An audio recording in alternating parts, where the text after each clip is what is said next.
Antes de mergulhar nesta história incrível, considere se inscrever no canal e ativar o sininho. Cada história aqui tem algo a dizer, e você não vai querer perder nenhuma. Ela abriu as portas para a tia e roubou o marido.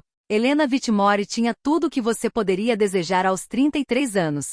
Ela morava em uma grande casa vitoriana com persianas azul celeste, aninhada em uma rua ladeada por carvalhos centenários, em um bairro histórico e tranquilo de Charleston, na Carolina do Sul. A casa, construída em 1898, foi completamente reformada por Helena e seu marido Marcus Whitmore, um advogado conhecido por sua calma imperturbável e elegância discreta.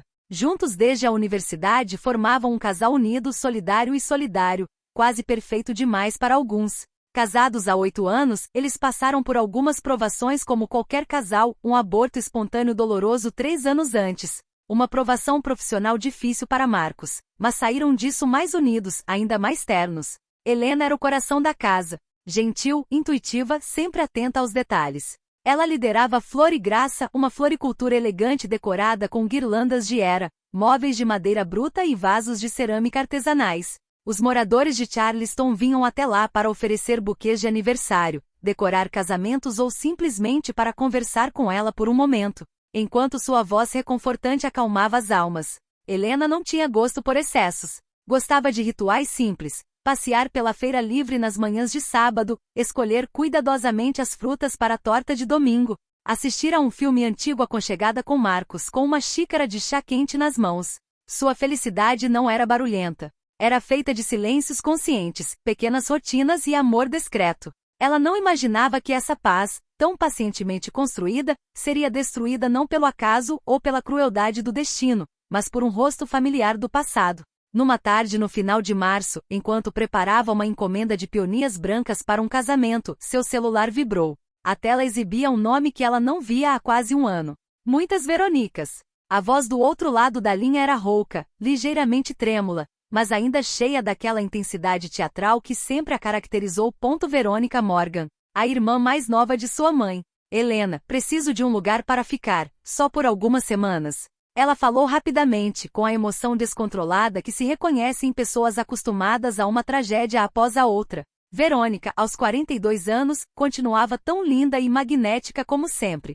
Ela tinha o tipo de beleza felina que a fazia se destacar em qualquer ambiente. Pele dourada, olhos verde escuros, cabelos negros sempre impecavelmente penteados, mesmo ao acordar. Mas por baixo daquele verniz brilhante, Verônica era instável. Ela tinha vivido em Nova York, então para Los Angeles, então para Miami, ainda perseguindo uma carreira brilhante que estranhamente nunca se firmou. Ela já havia sido modelo, organizadora de festas, consultora de imagem e até diretora de marketing em uma startup, até que outro homem rico a abandonou. Desta vez despejando-a de uma cobertura em Coconut Grove. Estou cansada, Helena. Preciso descansar em algum lugar. Só um pouquinho. Volte para casa, Verônica. Até você se recuperar. Helena não hesitou. Apesar de tudo. Apesar de casos passados, ausências prolongadas e lembranças nebulosas de comentários amargos em reuniões familiares, ela havia escolhido entrar em contato com ele. Naquela noite, quando ela deu a notícia a Marcus durante o jantar de salmão grelhado e legumes assados, ele ergueu uma sobrancelha surpreso, e então assentiu educadamente. Sua tia Verônica? Aquela extravagante? Faz tempo. Tem certeza? Ela é da família. Ela só precisa de um teto sobre a cabeça. Será apenas temporário. Ele assentiu sem insistir. Afinal, era uma casa grande. E isso era parte do que ele admirava em Helena, seu coração aberto, sua lealdade incondicional, mesmo para com aqueles que nem sempre a mereciam. Mas naquele simples sim, naquele momento de sincera abertura, Helena, sem saber, abriu não apenas sua porta, mas também uma violação. Verônica chegou uma semana depois, no final da tarde, como uma atriz atrasada para sua própria estreia. Um sedã preto parou em frente à casa. O motorista abriu o porta-malas, revelando 3 malas Louis Vuitton perfeitamente alinhadas, uma nécessaire dourada e uma berrante bolsa Hermes fúcsia. Verônica desceu as escadas usando óculos escuros enormes que cobriam metade do seu rosto e um sobretudo creme perfeitamente ajustado. Uma onda de perfume inebriante, uma mistura de jasmim, baunilha e almíscar, inundou o saguão assim que ela cruzou a soleira. Querida, esta casa é uma joia vintage. Então, Charleston, ela exclamou com uma voz excessivamente alegre, beijando Helena nas 2 bochechas. Ela inspecionou rapidamente a sala de estar com um olhar experiente. Precisamos repensar um pouco o layout, sabe? Um espelho grande ali, um sofá mais moderno ali. E aquele cobertor, querida, ele grita casa de repouso. Ponto. Helena sorriu, um pouco tensa, mas permaneceu gentil. Ela está apenas desorientada, ela pensou. Ela precisa de calor. Mas o que Verônica estava procurando era outra coisa. Desde os primeiros dias ela não se comportou como uma convidada. Ela se acomodou com a naturalidade de quem se sente em casa. Deixou os saltos arrastando no corredor, os perfumes na cômoda do banheiro compartilhado e as revistas de moda na mesa da sala. Interrompia jantares íntimos, sentando-se no meio da conversa como uma convidada surpresa em um filme romântico. Espero não estar incomodando você, ela disse com um sorriso grande demais. Vou te dar um pouco de privacidade em 10 minutos. Eu prometo. Mas ela ficou. E falou. Muito. Sobre seus ex-namorados ricos, mas emocionalmente inacessíveis, suas aventuras em Cannes, seus brunches com celebridades de segunda categoria. Então ela começou a fazer o que fazia de melhor, perturbar o equilíbrio. Ela elogiou Marcos com uma voz baixa, quase carinhosa. Seu marido é realmente encantador, Helena. Sinceramente, onde você encontrou esse homem? Marcos, esse perfume. O que é? Não conheço muita gente que o use tão bem. Vestia-se elegantemente até para ir à cozinha tomar café. Vestidos longos de seda, cabelos presos em um coque bagunçado, lábios levemente pintados. Helena, de jeans e camiseta, acabou se sentindo deslocada, em sua própria casa. Marcos, a princípio, permaneceu cordial. Educado. Ele ria das piadas dela, elogiava-a quando cozinhava, o que ela às vezes fazia com um entusiasmo quase teatral. Mas aos poucos, Helena percebeu algumas coisas. As conversas entre eles haviam se tornado mais longas, as conversas estavam se tornando privadas. Verônica lhe mostrou documentos para reconstruir seu currículo, que ela espalhou sobre a mesa com um ar de impotência perfeitamente executado. Preciso do seu olhar de especialista, Marcos. Estou me perdendo em todo esse jargão. E você acha que eu deveria me candidatar a um escritório de advocacia? Como você? Eles riram, se cruzaram e compartilharam histórias de infância. Certa noite, ela contou uma lembrança constrangedora da adolescência de Helena, que transformou em piada. Marcos caiu na gargalhada. Helena, no entanto, permaneceu congelada. Então chegou aquela noite. Quarta-feira. Helena havia fechado a loja mais cedo porque um cliente havia cancelado. Ela decidiu ir a pé para casa, aproveitando o ar ameno. Ao abrir a porta da frente com cuidado, ouviu risadas abafadas vindas da sala de estar. Ela caminhou na ponta dos pés, sem saber realmente o porquê. E lá ela os viu. Marcos estava sentado confortavelmente no sofá, com uma taça de vinho tinto na mão. Verônica, de pernas cruzadas, usava um vestido preto acetinado, elegante demais para ficar em casa. Ela brincava distraidamente com o brinco, com os olhos fixos nele. Ele ria, um riso que Helena conhecia bem, mas que não ouvia há semanas. Ele ainda não a tinha visto. O tempo pareceu parar. Helena não emitiu nenhum som. Recuou lentamente e subiu para o seu quarto sem que ninguém notasse sua presença. Com o coração disparado, um pensamento arrepiante a invadiu pela primeira vez. Algo está crescendo entre eles. E talvez já tivesse começado há muito tempo. 3 semanas se passaram desde aquela noite em que Helena surpreendeu Verônica e Marcos na sala de estar. Ela não contou a ninguém, nem mesmo a Marcos. Manteve-se em silêncio, convencida de que estava exagerando, de que não deveriam deixar que o ciúme ou a insegurança alterassem o que haviam construído juntos. Mas desde aquela noite, algo havia mudado. Os olhares de Marcos estavam mais distantes.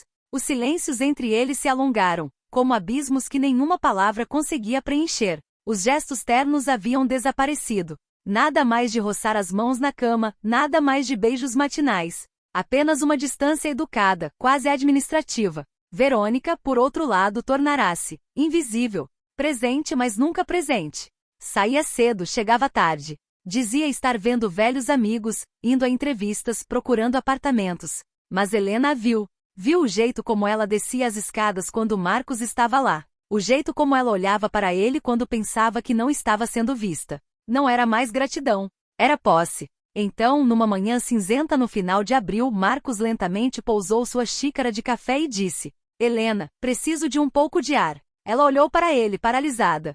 Não sei mais quem sou, Helena. Eu mudei. Talvez eu tenha um papel nesta casa. Talvez eu não seja mais aquele homem. Cada palavra caiu como uma pedra. Você está me deixando? Ela perguntou, com a garganta apertada. Ele não respondeu diretamente. Olhou para ela por um longo tempo e então sussurrou: "Eu só preciso de tempo." E ele arrumou a mala. Uma mala. Não tudo. Só o suficiente para alguns dias. Ele não a beijou. Ele não chorou. Ele foi embora. Os dias seguintes foram um borrão de dor abafada. Helena ia à loja como um robô. Ela cumprimentava os clientes com um sorriso, enquanto algo dentro dela desabava. Verônica estava escassa. Muito escassa. Ela anunciou que precisava ir para Atlanta para explorar oportunidades de carreira, e que tinha um contato em uma galeria de arte. Não ofereceu uma data de retorno. Helena sentiu, mas tudo dentro dela gritava não. Os olhares selvagens, as risadas abafadas, a tensão silenciosa, tudo se encaixou como peças de um quebra-cabeça maligno. Ela ainda queria acreditar em uma coincidência. Ela ainda queria acreditar que ninguém ousaria fazer isso.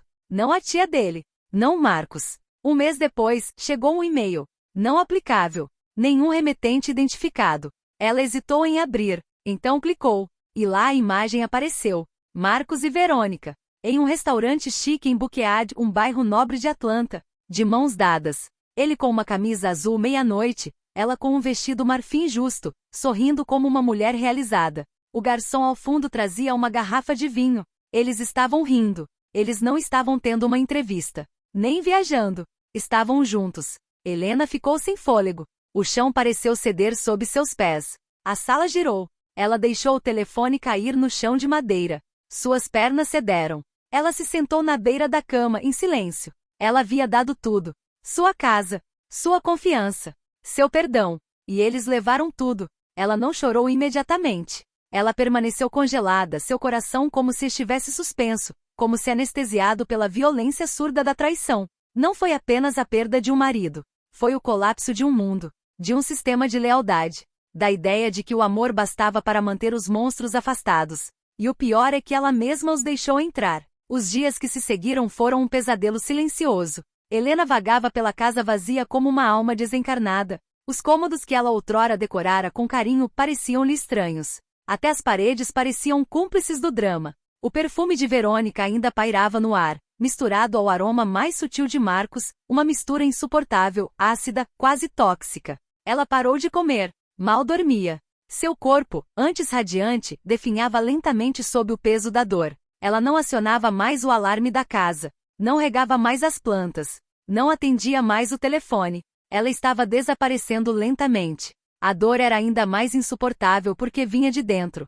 Não de um rival desconhecido. Não de uma paixão passageira. Mas a partir dele própria tia, desta mulher que ela acolhera em sua casa, que ela defenderá, protegera, nutrira. Ela lhe oferecerá mais do que um teto. Ela lhe oferecerá sua confiança. E Marcos, esse homem que ela pensava conhecer melhor do que ninguém, se foi em nem ousar dizer-lhe a verdade na cara. Ao saberem o que havia acontecido, seus pais inicialmente negaram a ideia. Sua mãe chorou. Seu pai teve uma fúria fria que ela nunca havia sentido nele. Ligaram para Verônica. Uma vez.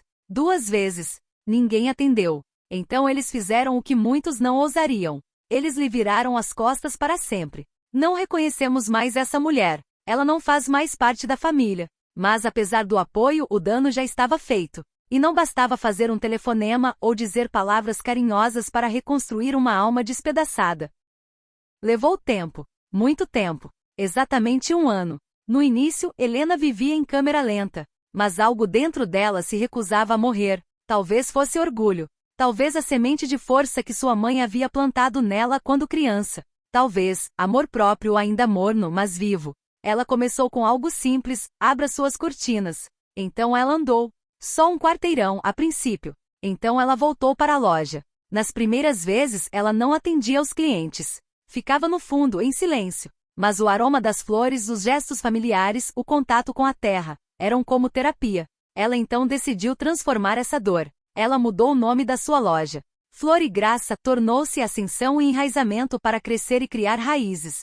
Ela repensou tudo, as cores, os parceiros, a abordagem. E acima de tudo, ela contratou mulheres jovens para reabilitação, mulheres que fugiram de lares tóxicos, relacionamentos violentos ou situações de abandono. Ela as ensinou a compor buquês, a criar beleza com as mãos, mesmo quando seus corações sangravam. Todas as manhãs, ela escrevia uma frase de reconstrução no quadro da loja. O que te destruiu também pode te libertar. Depois ela lançou uma série de conferências locais em cafés, escolas e pequenos salões comunitários. O tema: Reconstruindo após a traição. Ela contou sua história sem citar nomes. Mas sua história tocou corações. Ela não se fez de vítima. Ela falou com calma, lucidez e garra. Ela se tornou uma voz para aqueles que foram quebrados por dentro, por aqueles que amavam. Mulheres vinham de cidades vizinhas para ouvi-lo. E foi durante um desses eventos que ela conheceu a pessoa que mudaria tudo. Seu nome era Isaac Miller, um ex-militar na casa dos 40, sóbrio e sereno. Barba aparada e olhar franco. Ele não estava ali por acaso, acompanhava a irmã mais nova, vítima de um relacionamento tóxico. Isaac havia se tornado coaz de resiliência emocional depois de seu tempo no exército. Ele trabalhou com veteranos, mas também com civis. O que ele buscava não era curar feridas, era ensinar viva com eles e faça deles uma força. Ele ouviu o depoimento de Helena em silêncio. Então, no final, apertou a mão dela e disse simplesmente: Você colocou em palavras o que muitos silenciam. Deveríamos fazer algo juntos. E eles fizeram. Eles realizaram um retiro em uma casa de fazenda reformada nos arredores de Charleston. 3 dias de silêncio, escrita, cozinha compartilhada, natureza, meditação e flores. Algumas mulheres choram. Outras ficam furiosas. Outras ficam paralisadas. Todos saíram transformados. Isaac se tornou um pilar, um guia, um espelho. Eles se encontravam para trabalhar, depois para conversar, depois para jantar.